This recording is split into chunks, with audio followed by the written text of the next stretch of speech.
Oh, ipa-follow up ko yung yung crush mo.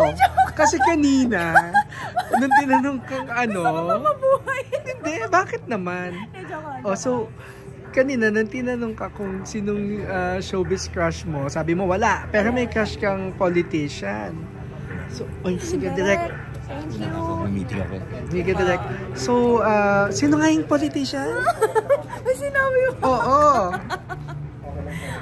Crush ko si yung Senator. pambansang natin.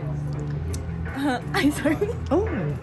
Si Senator Manny. Kasi sobrang humble. Humble beginning. So, parang inspiration din siya sa lahat ng nagsimula din talaga from the scratch. And then, alam mo yung, despite, like sa lahat ng mga achievements niya. Oh, pero mas may edad sa'yo si Senator, ha?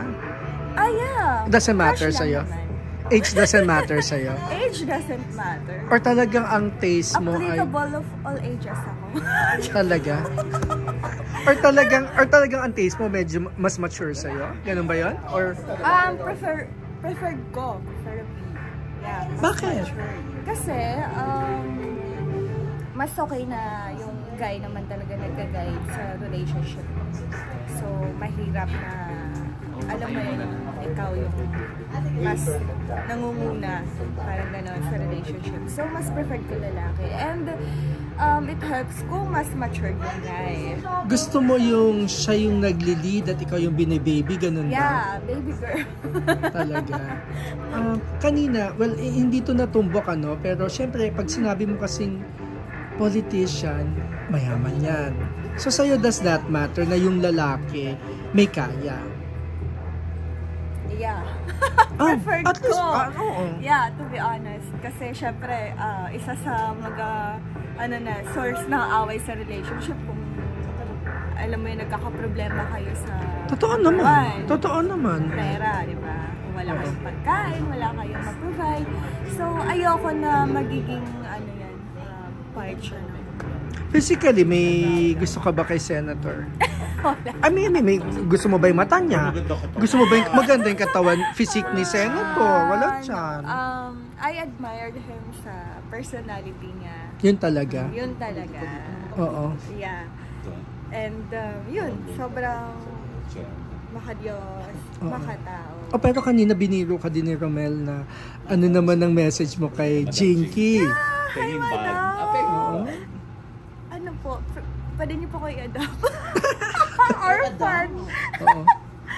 Pero ibig sabihin, I think ang talagang tanong ko doon is, posible ba siyang ma-attract ka sa taong may asawa? Not necessarily makipagrelasyon din, pero ma-attract. Oo.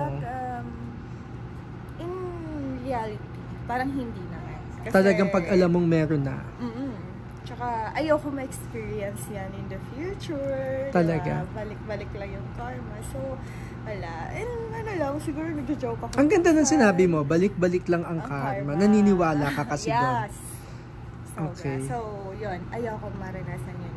And alam ko yung feeling na niloko. So, as much as possible, kung alam ko meron, may jowa, ganyan. Hindi mo ba na-meet si Senator? Hindi pa. Hindi pa. I'm a fan. Talaga. Okay. Oh, so, sa akin na lang, invite them to watch. Hello everyone! I'm inviting you to watch Forbidden Desire only on Viva Max on December 30 na po yan. Ayan, directed by Direk Chibi San Pedro. Kaya guys, I hope you support. Kakaibang taste na naman to sa mga nagawa kong movie. Kaya I hope abangan niyo po at isupport niyo po yan. Thank you so much!